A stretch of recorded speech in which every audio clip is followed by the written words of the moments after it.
দেখো আমার প্রিয় ভাই বোনেরা, আজকে আবার আমি তোমাদের সামনে চকলেট নিয়ে হাজির হয়ে গিয়েছি।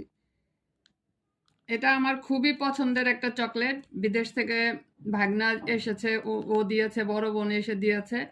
এখন আবার আমরা ঈদ উপলক্ষে এটা কিনেছিলাম, খাওয়া হয়নি। তো আজকে বের করলাম, ভাবলাম ছেলে মেয়েকে নিয়ে খাই।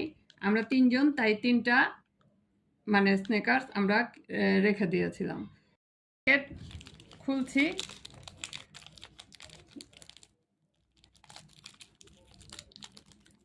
ডিপ ফ্রিজের মধ্যে ছিল, শক্ত হয়ে গেছে।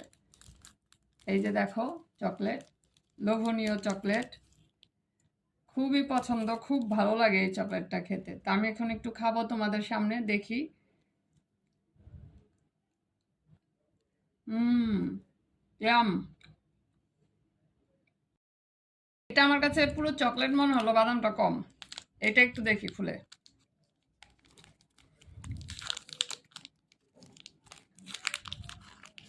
এটা বিদেশি,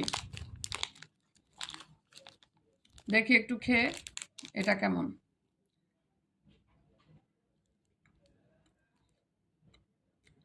একই রকম তো লাগে। এরকম। আমি চকলেট খেতে খেতে বিদায় নিচ্ছি। ভালো থাকো সবাই। আল্লাহ হাফেজ।